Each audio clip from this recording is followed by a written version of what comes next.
Hi guys, welcome to DJN's YouTube channel. Today we discussing the concept of types of the events in probability. If you like a video, please like, comment, share and also subscribe.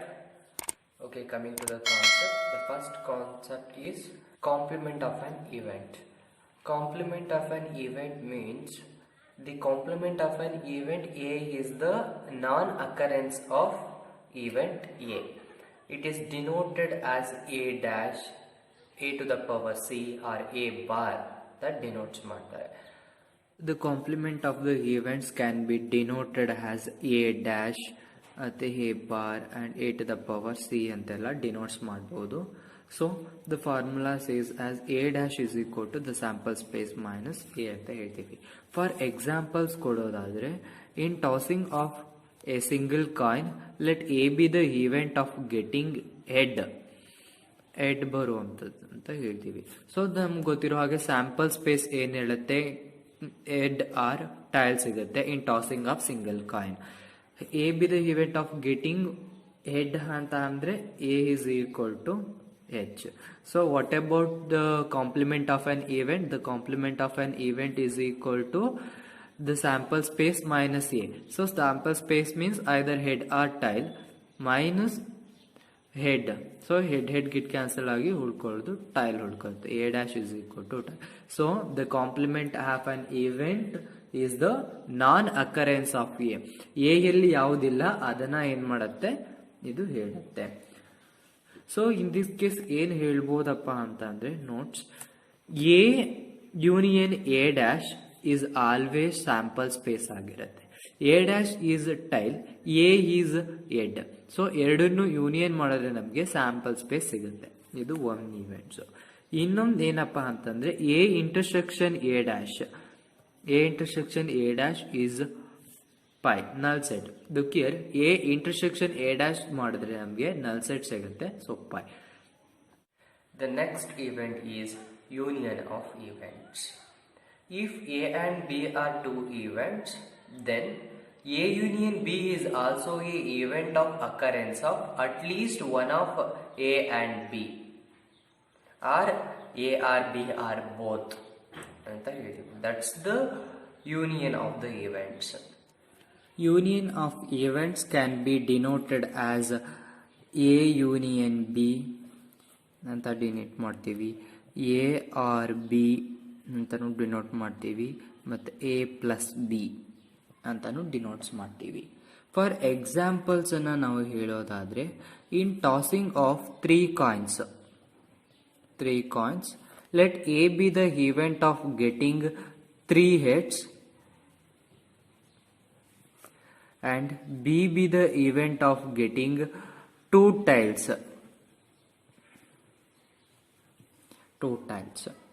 So A union B ಏನ್ ಬರುತ್ತೆ ಅಂತ check ಮಾಡೋಣ. 3 coins toss ಮಾಡಿದ್ರೆ ನನಗೆ 3 heads appear ಆಗಬೇಕು in A ಅನ್ನೋ event ಅಲ್ಲಿ. So H H H ಬರುತ್ತೆ ಅಂಡ್ ಬಿ ಅಲ್ಲಿ ಏನ್ ಸಿಗುತ್ತೆ, 2 ಟೈಲ್ಸ್ ಬರುವಂಥದ್ದು, H T T, T H T, T T H, ಇದು 2 ಟೈಲ್ಸ್ ಸಿಗುವಂಥದ್ದು.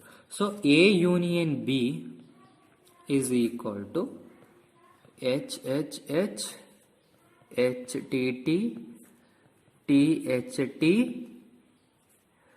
ಟಿ ಟಿ ಎಚ್ ಆಗುತ್ತೆ. So A union B is the event of getting 3 heads or 2 tiles. That's about union of the events. Intersection of an events. Intersection of an events ಅಲ್ಲಿ ಏನ್ ಹೇಳ್ಬೋದು ಅಂತ ಅಂದ್ರೆ, if A and B are two events, then A intersection B is also a event of occurrence of both of them. ಇದರಲ್ಲಿ ಏನಿರುತ್ತೆ ಆ events A intersection B events ಅಲ್ಲೂ ಕೂಡ ಇರುತ್ತೆ. ಇಂಟರ್ಸೆಕ್ಷನ್ ಆಫ್ ದ ಇವೆಂಟ್ಸ್ ಗೆ ಎಕ್ಸಾಂಪಲ್ಸ್ ಕೊಡೋದಾದ್ರೆ, in tossing of 2 coins, in tossing of 2 coins toss ಮಾಡಿದಾಗ let A be the event of getting at least 1 head,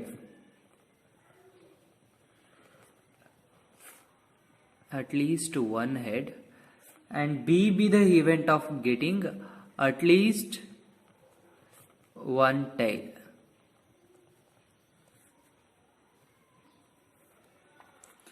A intersection B ಏನು ಬರುತ್ತೆ ಅಂತ check ಮಾಡೋಣ. So in this case A is equal to 2 coins toss ಮಾಡಿದಾಗ at least 1 8 ಬರುವಂತ chances ಏನಪ್ಪಾ ಅಂತ ಅಂದ್ರೆ HT TH HH. At least 1 head ಬರುವಾಗ ಸ್ಯಾಂಪಲ್ ಸ್ಪೇಸ್ ಇರುತ್ತೆ. ಅಟ್ಲೀಸ್ಟ್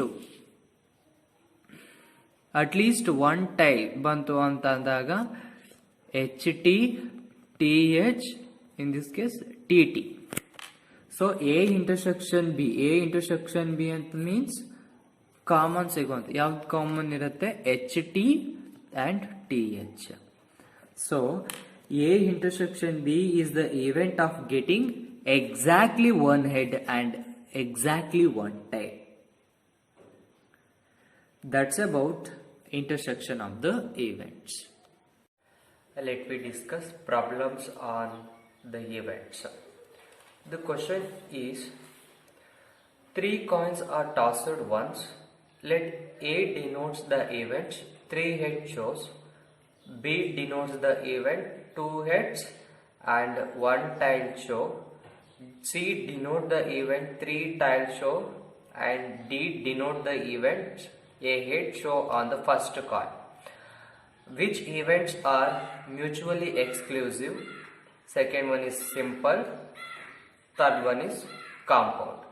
3 coins ಅನ್ನು simultaneously toss ಮಾಡಿದ್ರೆ A ಡಿನೋಟ್ಸ್ ಮಾಡೋ ಇವೆಂಟ್ಸ್ ಏನು ಅಂತಂದ್ರೆ 3 ಹೆಡ್ ಶೋಸ್, 3 ಕೂಡ ಹೆಡ್ ಬರೋ chances. B denotes the event 2 heads and 1 tail, 2 head ಬರುತ್ತೆ ಮತ್ತೆ 1 ಟೈಲ್ ಬರುತ್ತೆ, ಆ ಒಂದು chances. In C denotes the event 3 tail shows, 3 ಕೂಡ ಟೈಲ್ ಬರುವಂತದ್ದು. D denotes the event a head show on the first coin, first coin ನಲ್ಲಿ head appear ಆಗೋ chances ಅನ್ನ ತೋರಿಸ್ತಾ ಇದೆ. ಸೊ ಏನ್ ಹೇಳ್ತಿದೆ, A denotes the event 3 head shows. 3 head shows means triple H. And B denotes the event 2 heads and 1 tail. 2 heads and 1 tail means HHT, HTH and THH. Next,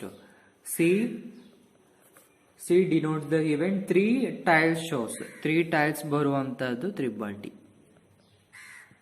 And D denotes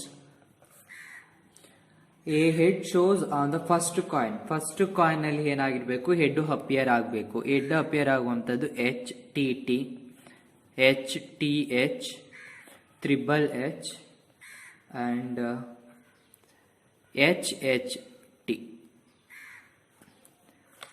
ಇದಿಷ್ಟು sample space ಬರುವಂತದ್ದು. So first one condition ಅಲ್ಲಿ mutually exclusive events ಯಾವ್ದ್ಯಾವ್ದು ಆಗುತ್ತೆ ಅಂತ ಕೇಳ್ತಿದ್ದಾರೆ. Mutually exclusive events ಆಗಬೇಕು ಅಂತಂದ್ರೆ ನಮ್ಗೆ ಗೊತ್ತಿರಬೇಕು, ಯಾವ್ದಾದ್ರು 2 ಇವೆಂಟ್ಸ್ ಅನ್ನ ಇಂಟರ್ಸೆಕ್ಷನ್ ಮಾಡಿದ್ರೆ ನಮ್ಗೆ ಪೈ ಬರಬೇಕು, ದ ನಲ್ ಸೆಟ್ ಬರಬೇಕು, ಅಂತದಕ್ಕೆ ನಾವು ಮ್ಯೂಚುವಲಿ ಎಕ್ಸ್ಕ್ಲೂಸಿವ್ ಇವೆಂಟ್ಸ್ ಅಂತ ಕರಿತೀವಿ. ಇನ್ ದಿಸ್ ಕೇಸ್ ಫಸ್ಟ್ ಎ ಮತ್ತೆ ಬಿ ಚೆಕ್ ಮಾಡೋಣ. A intersection B is always pi, ಏಕೆಂದ್ರೆ ಇಂಟರ್ಸೆಕ್ಷನ್ ಮಾಡಿದ್ರೆ ನಮಗೆ ನಲ್ ಸೆಟ್ ಸಿಗುತ್ತೆ. ಸೊ A and B ಆಗುತ್ತೆ, ಮತ್ತೆ A ಮತ್ತೆ C ಕೂಡ ಆಗುತ್ತೆ, A and C. ಫಸ್ಟ್ ಒನ್ಗೆ ಏನೆಲ್ಲ ಆಗುತ್ತೆ ಅಂತಂದ್ರೆ A and B ಆಗುತ್ತೆ, ಮತ್ತೆ A and C ಆಗುತ್ತೆ, ಮತ್ತೆ A and D ಆಗೋದಿಲ್ಲ. A and D ಆಗೋದಿಲ್ಲ. In this case triple H ಎರಡರಲ್ಲೂ ಕೂಡ ಇದೆ, ಕಾಮನ್ ಸಿಗುತ್ತೆ. And B and C check ಮಾಡೋಣ. B and C ಆಗುತ್ತೆ.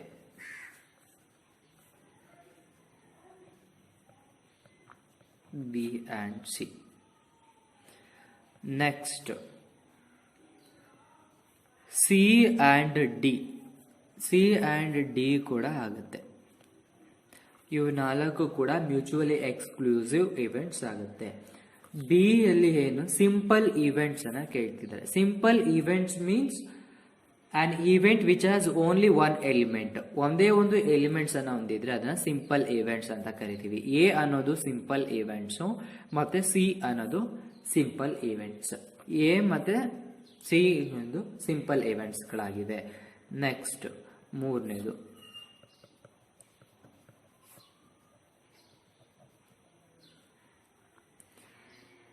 compound events. Compound events means an event which has more than one element. ಒಂದಕ್ಕಿಂತ ಹೆಚ್ಚಿನ ಎಲಿಮೆಂಟ್ಸ್ ಇರಬೇಕು. ಇನ್ this case n of b is equal to 3 ಇದೆ. So b is a compound event. And ಇನ್ನೊಂದು d. d is also a compound event. In this case n of d is equal to 4 ಇದೆ. So d is a compound event.